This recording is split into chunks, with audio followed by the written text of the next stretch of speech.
Chapter, ni- Chapter 19. A Place at the Table. "What are you doing with the red table?" were the first words out of Ellen Racketon's mouth when the two of us were introduced. A behind-the-scenes powerhouse, Ellen, co-creator and producer of The Oprah Winfrey Show for 23 years, had been referred to me by Ken Hertz, the entertainment lawyer and branding maestro, who had known Will since his Fresh Prince of Bel-Air days and still works with our family. Ken's instincts were usually gold, so I listened when he said that Ellen was someone I should meet. What was I doing with the red table? Ellen was talking about a Mother's Day special that my mother, daughter, and I had posted online some years earlier. Nothing. Well, you should be. I laughed. Ellen was serious.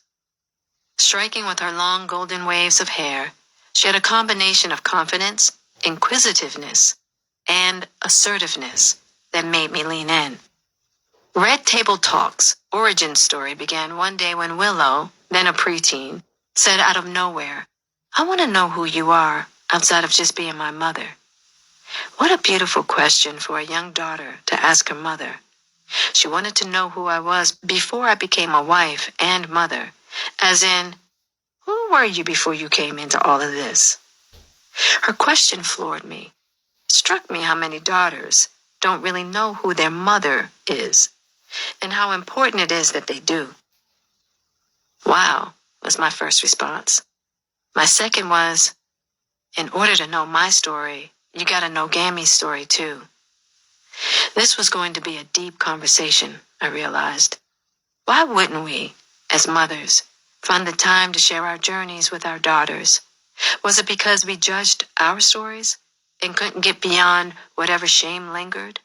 Was it because we couldn't see the value and necessity of our experiences? All of us have chapters in our lives we wish we could erase. Yet those are the chapters in which we slayed our most menacing dragons.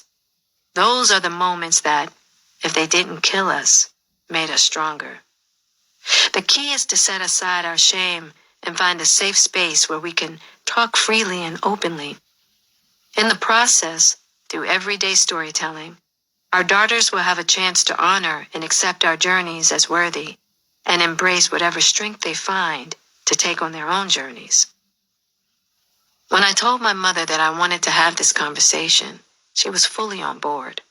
For Willow, getting to hear the history of her mother and grandmother would give her the gift of knowing her matriarchal legacy, and in turn, teach her more about herself. It occurred to me that it would be good to preserve this conversation by filming it. By sharing it widely, I hope to encourage other mothers to get past the fear of telling their stories to their daughters, and maybe inspire them to have their own intergenerational conversations on their own terms. At this point in my life, I'd come to see that the heroine's journey, for most of us, will not look demure, passive, or safe. True, we often deny parts of ourselves and our stories by having had to live up to the standards of being a good woman. Instead, I hope that if we could share our unvarnished stories with one another, Willow, Gammy, and me, we could shine a light on how multidimensional our journeys can be. We could check our self-judgment at the door and the judgment of others while we were at it. And this is how the concept of the three of us at a round table was created. The idea was inspired by the universal kitchen table, where women gather to cook, talk, share stories, and commune. This was the classic dinner table, where families come together and tell the stories of their day. With a round table, there is no hierarchy. Nobody sits at the head. Everyone's place is equal. The choice of red was feminine. Red for roses and the red hot flame of a woman's passion. The red table concept also conjured the feeling of sitting around the campfire at night, the magic of people captivating one another with story. The tradition is in our DNA, dating back to prehistoric times when our ancestors gathered around the fire to dance and sing with ritual and ceremony.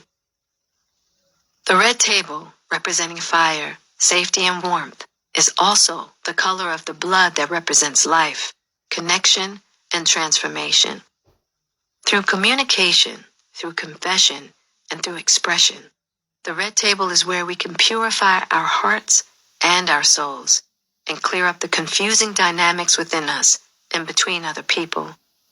And so, conceived as a place for truth and unfiltered dialogue, the first ever Red Table Talk was birthed, a Mother's Day gift to women of all ages.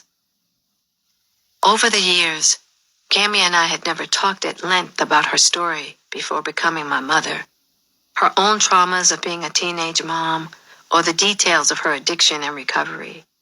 I knew parts of it, of course, the parts I was there for, but she had never pieced everything together in so clear and honest a way as she did that day. Up until this conversation, Cammie would bristle if there was any reference to her as a recovering addict, rather than recognition of her miraculous journey to sobriety. Seeing my mother overcome her shame and narrate her history in front of cameras and to her grandchild was a cathartic moment for me, and I believe for her. When you bring your story from the shadows and into the light, you step out of your own handmade prison and give the experience that you once thought shameful wings. And that's what Willow and I got to witness, as did viewers who reached out to express how moving Adrian's story had been for them. Many shared their own struggles with addiction and their family dynamics.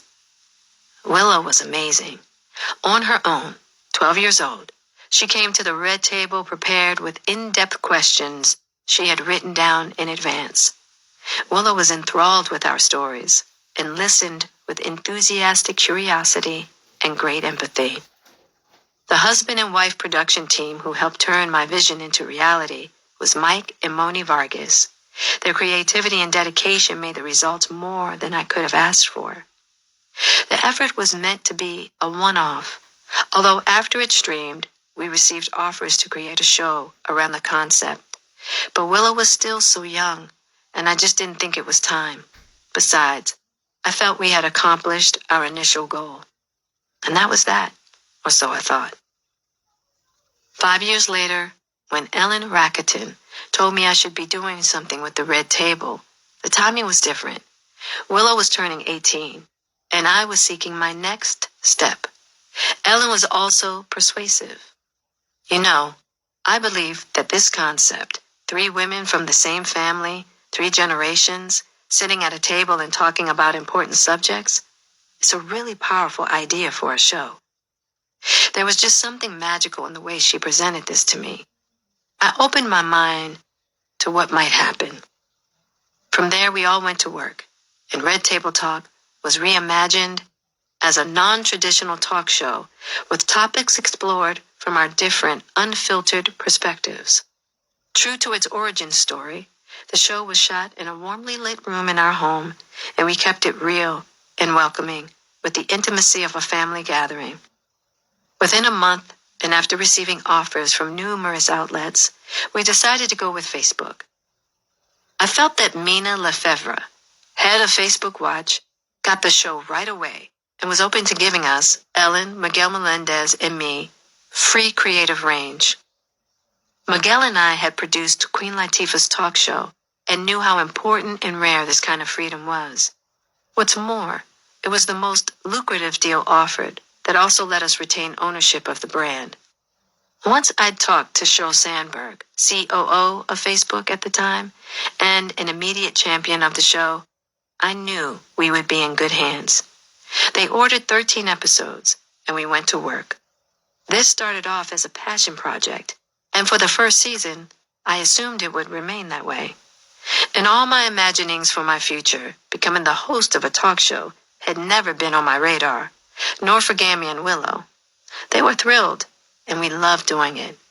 Although, when we made the deal with Facebook, we had no idea that it would turn into our day jobs. We never suspected how successful it was going to be. During the run-up to shooting the first season of Red Table Talk, I had been grappling with something of a health condition that I had been ignoring for a while. It showed up one day when my hairdresser at the time noticed a big indentation on the side of my head near my temple where I had a significant amount of hair loss. She pointed it out, and I looked in the mirror, felt it with my hand, and said, it's like I've lost some bone density. And we could see that suddenly the side of my head was sort of caving in. I was concerned about the bald patch and the indentation and started watching both more closely. My hunch was that maybe I was wrapping my hair too tight at night. That was an easy fix. Besides, in these days I had so much hair that I didn't have cause to worry. No big deal. Even when I started to see other little plugs of hair falling out, I still didn't stress about it too much. Though I fully intended to follow up with a doctor to look into hormonal changes, as pretty much everybody assumed it was, just hormones. I kept faith that whatever was happening would correct itself. And I was right. After a month or so, the condition went away, much to my relief. Years passed. In late 2017, there came a jolt I couldn't ignore. I'm in the shower on this particular morning while spending time by myself in Utah, enjoying the winter season that I love so very much. As soon as I start to wash and rinse my hair, I'm shocked to see that I have a wad of hair in my hands, with more falling on the tile of the shower and flowing down the drain. In a body-shaking panic, I freeze. Though I'm scared to continue to rinse my hair, I proceed as delicately as possible, which does little to stem the amount of hair sloughing off my head. I've been in panic mode in my life, but nothing like this. My heart is quaking with, oh my God, what is wrong with me? That's when I flash on Pac, first getting alopecia from the trauma of being beat up by the police in Northern California. Of course, Pac looked good bald. The thought that I could be suffering from the same issues is not acceptable. So I stick to the theory of hormones. As I get out of the shower, I pat my hair with a towel and wrap it loosely. I'm not touching a strand. I found a doctor in Utah who believed I was suffering from alopecia areata, but that it was probably temporary and brought on by stress. He told me there were steroid shots I could get to stem the loss and injected me with my first round. For close to 2 weeks, I didn't even look at my head. That's how scared I was to confront reality. Finally, I unwrapped my hair and gently started to brush it. No reprieve. Hair came out in chunks. I could see the round circles where the roots of the hair had come out entirely. Refusing to go into a depression over what I believed was caused by aging and years of overworking my hair, I decided, what the hell? I'll cut it. Problem solved. I still had a lot of hair, and my short cut was styled to cover the patches where the hair loss had happened. For that, I felt lucky and grateful. Soon enough, it very much felt that my hair was coming back, healthy and strong. Was it the shots? I didn't know, but I was thrilled that my hair was growing back. Time would prove that the issue was far more complicated. In the meantime, I kept my hair in a hot little style and put my focus on the exciting adventure of RTT. One of my goals in framing the tone of the show's conversation had been inspired by the candor and wisdom shared with me after I'd reached out to 3 special women during a tough time. Each of them, Pauletta Washington, Selma Hayek, and Ruby D, had provided me with a safe space for real talk. Ruby D was one of the first women to see past my usual facade. We always ran into each other at industry events, but I had never had the chance to speak to her at length. At one such event, I went over to speak to Ruby, and she took my hand, looking at me with veteran discernment. Leaning in, she softly told me, "You make it look easy, but I know that it's not." Damn, I thought. I'm found out. I will never forget how Ruby looked at me with so much understanding That lovely, generous, woman-to-woman nod of knowing. This gesture planted a seed in my heart that let me know her door of earned wisdom was open to me anytime. Before long, I walked through that door. In her late 80s, a fierce powerhouse, Ruby Dee had a multifaceted career. Iconic actress, poet, playwright, producer, and lifelong activist. For her nearly 56 years of marriage to Ozzie Davis, who passed away at age 87 in 2005, the two were so intricately linked as husband and wife and as creative partners that you rarely heard either of them mentioned without the other.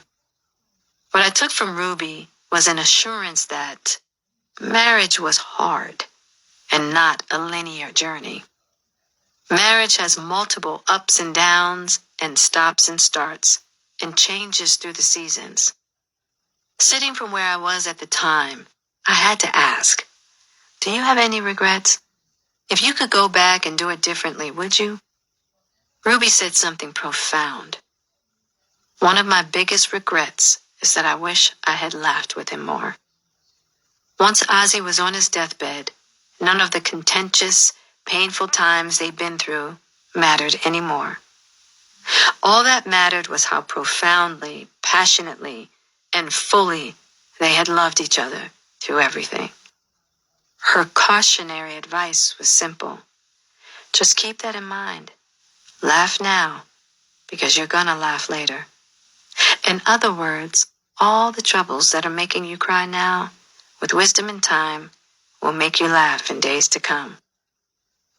Pauletta Washington, whose arts education began at North Carolina School for the Arts and then Juilliard, had a career as an actress and musician before she married Denzel. One of the takeaways from our conversations was how having a spiritual center was important in every union. Selma Hayek reinforced the importance of staying true to oneself and also not overlooking the things in a marriage that are going right. The most wonderful part of having these free-flowing conversations with women I respect was the realization that my challenges didn't make me as special as I thought I was.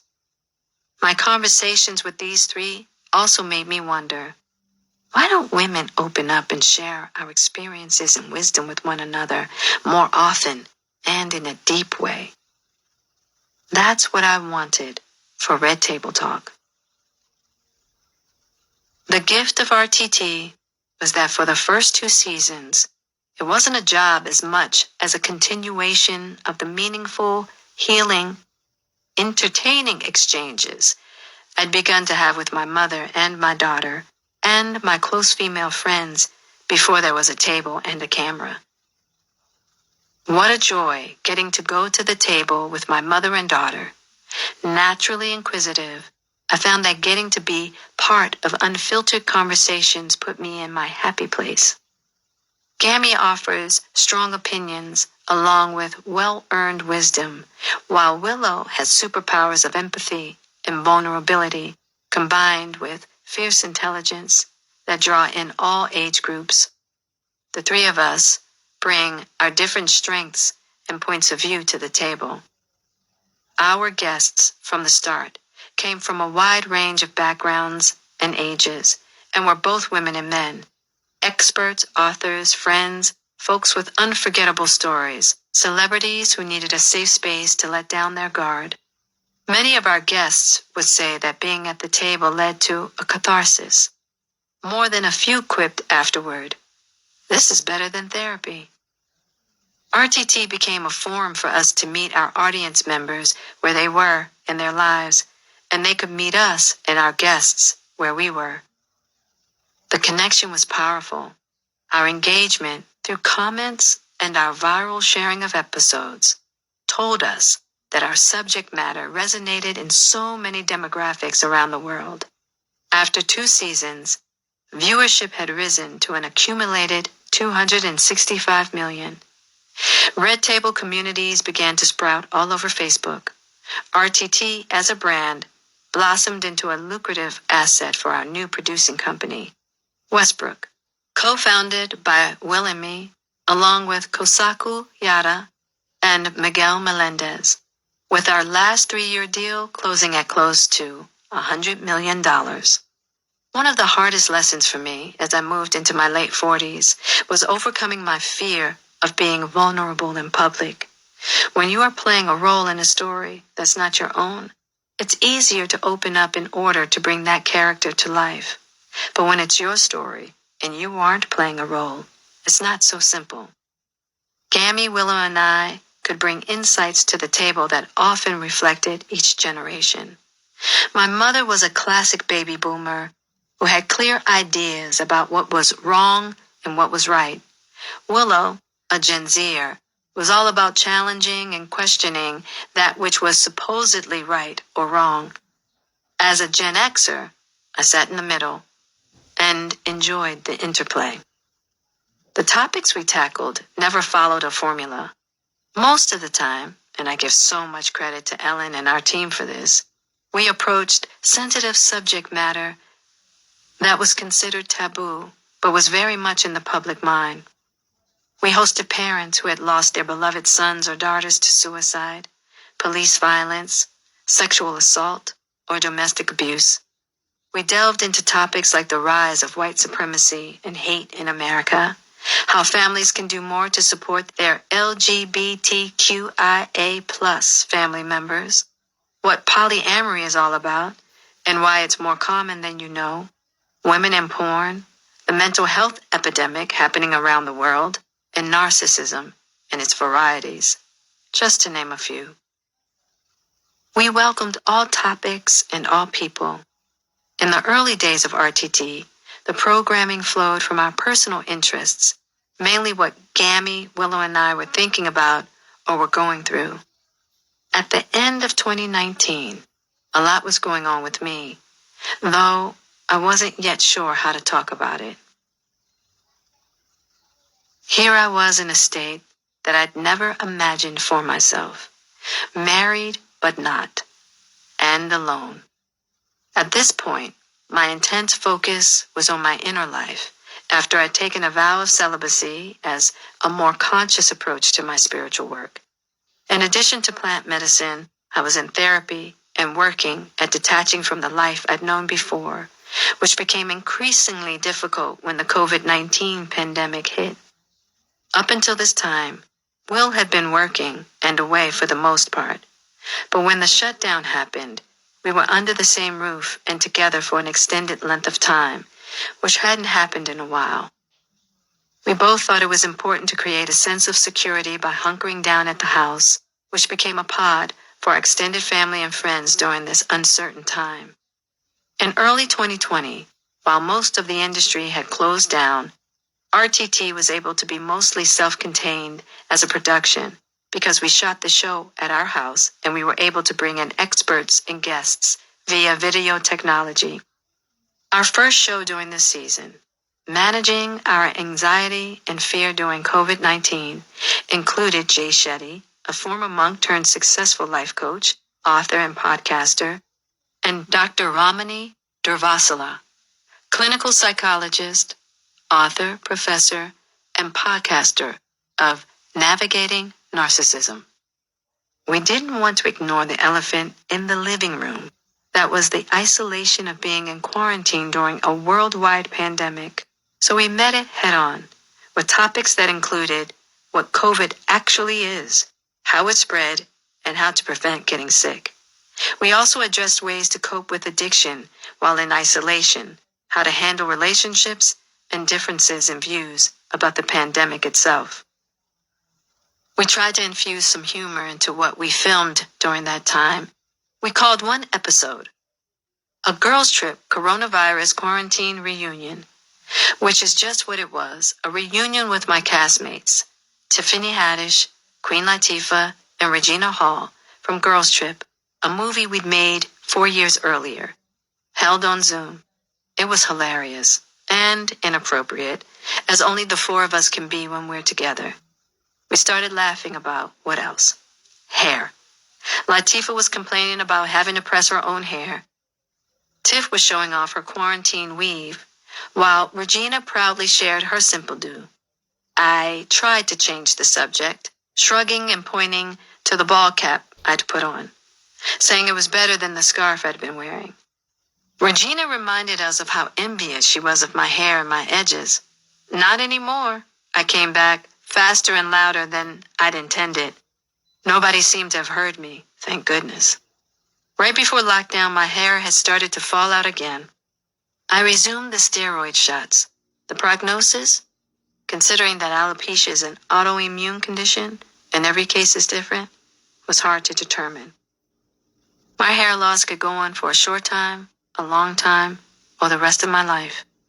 It could get better or become more severe. My doctor told me, we'll just have to wait and see. Later on, I discovered there were issues with my gut that were contributing to hair loss and possibly to the indentations that appeared every once in a while. Once I cleaned aspects of my diet that were supposed to be healthy but were actually hurting me, my health, emotionally and physically, rebounded. As for my hair, I was still waiting and seeing. The only other memorable episode of Red Table Talk during the COVID-19 quarantine season aired in July. It was titled, Jada Takes Herself to the Table. It is responsible for introducing a new meaning to the word entanglement into popular culture. You're welcome. In the spring of 2020, there had been a surge of interests in the entertainment press as to what had happened 2 years earlier due to statements made by my former entanglee. My immediate reaction was, why now? Are you kidding me? I never thought he was built like that. On top of the fact that this was water under the bridge, I had tried my best to respect his privacy without even considering my own at times. But as the saying goes, all is fair. In my experience, talking back to a media frenzy is a no-win venture because you only make a story bigger and more susceptible to fictional add-ons. However, in this instance, I was ready to explain my actions, not with blame or self-defense, but by taking responsibility.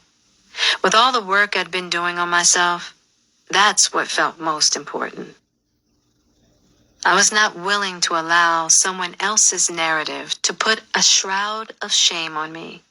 I felt that coming to the table to tell my story was imperative. Besides, I couldn't ask others to tell their truths at the red table and not do the same. This was not supposed to be psychodrama. My narrative would encapsulate 1. How the entanglement happened when Will and I were separated. 2. How it had been over for nearly 2 years. 3. How there were no secrets whatsoever between Will and me, so there was no cheating. When I told Will what I was planning to do, he, by his own choice, without any prompt or request from me, decided to join me at the table.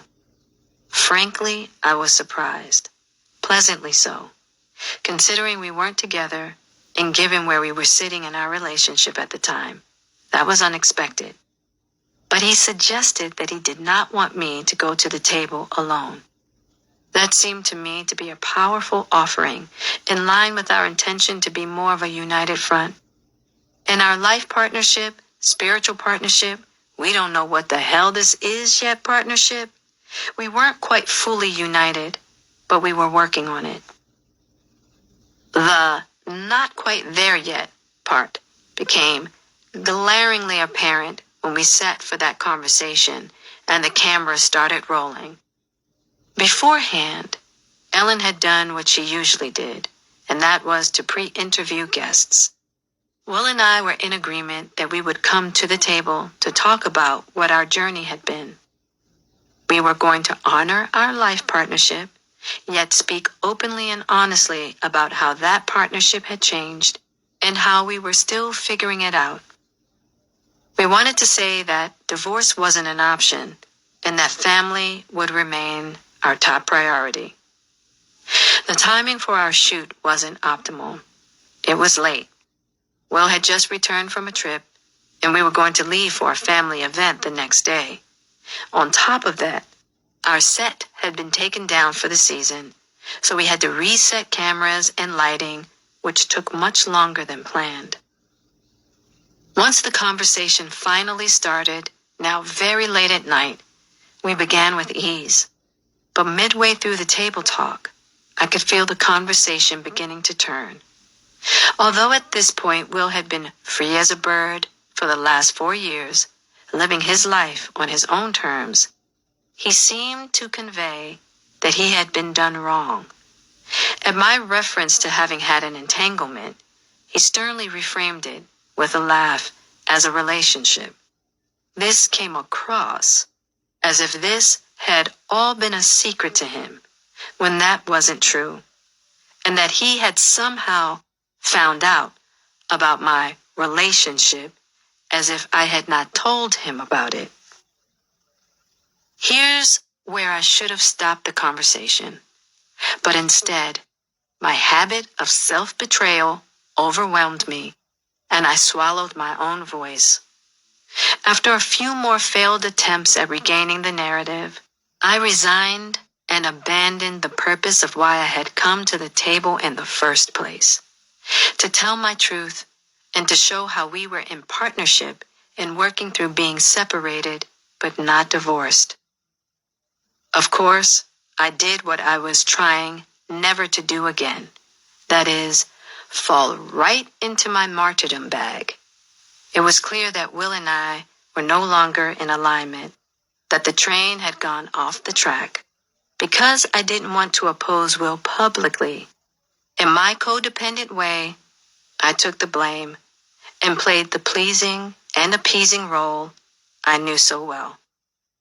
This trauma reaction was an old friend I thought I'd kicked to the curb, but clearly it could still be activated when I was in fear of being abandoned or not feeling protected. I wonder if Will was feeling the same way.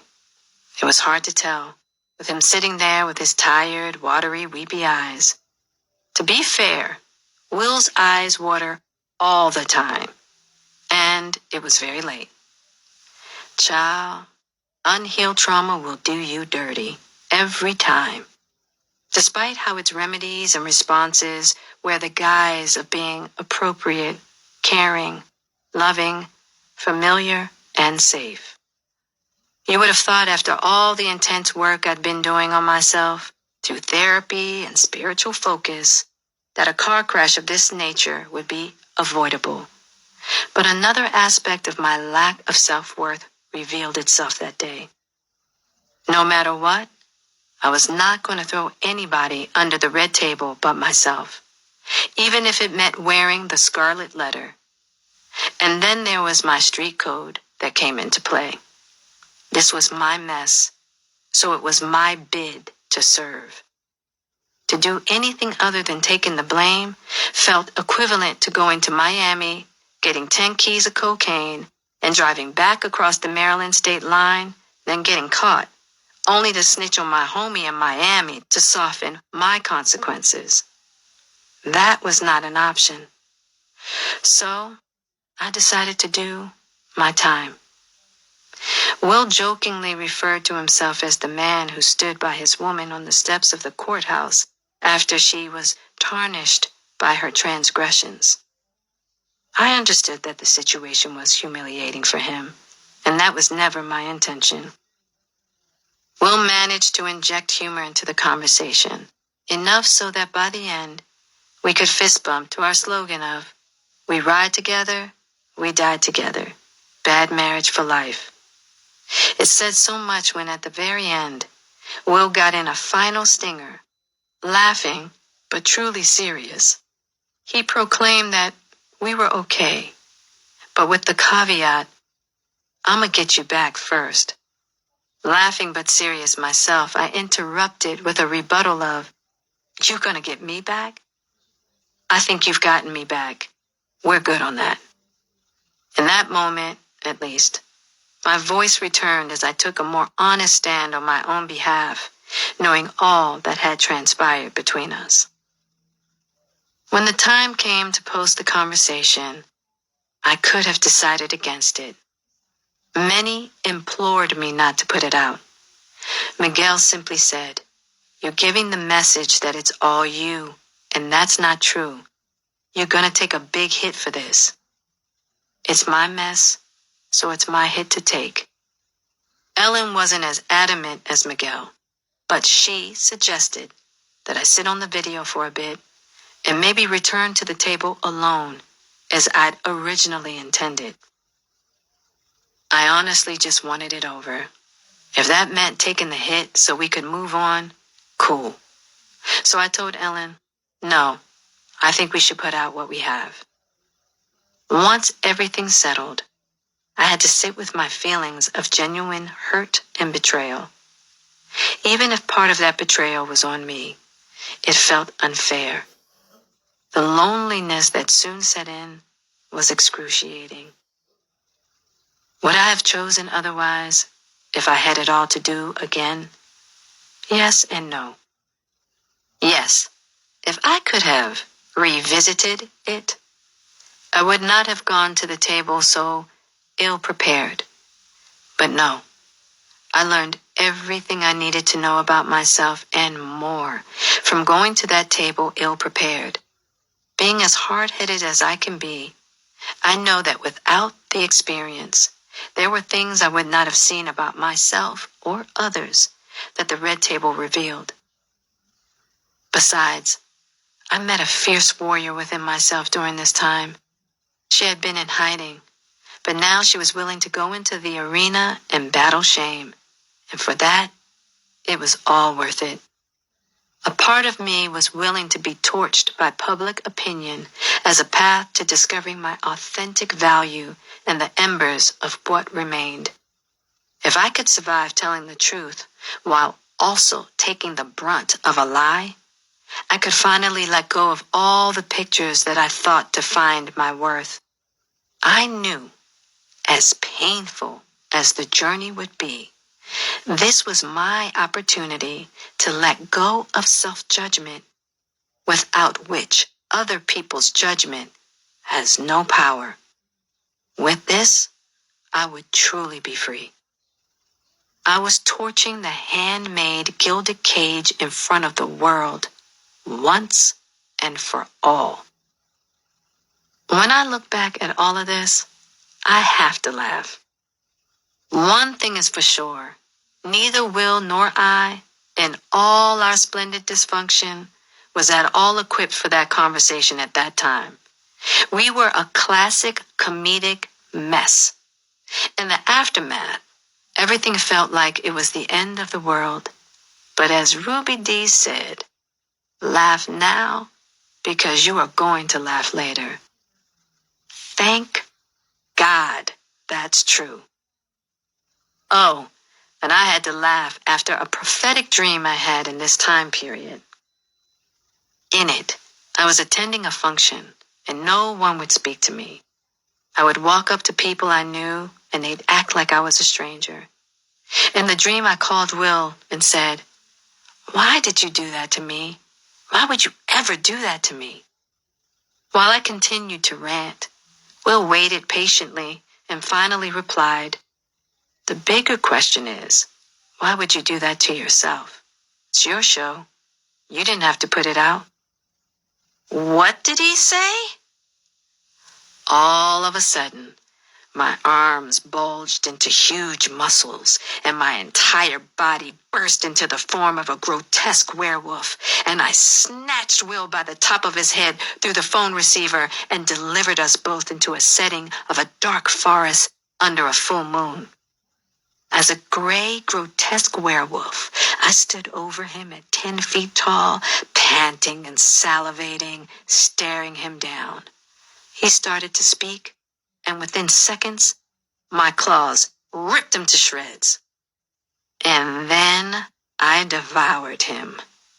I howled to the moon with blood dripping from my jaws, and then I looked to the ground to find the one thing that was left of him: a bloody, severed index finger. I took my grotesque werewolf foot and kicked that index finger over the canyon through the moonlit sky. I abruptly woke up, at first startled. I had to ask, what the hell was that? Then I had to chuckle. Why did I have to kick his finger over the canyon like that?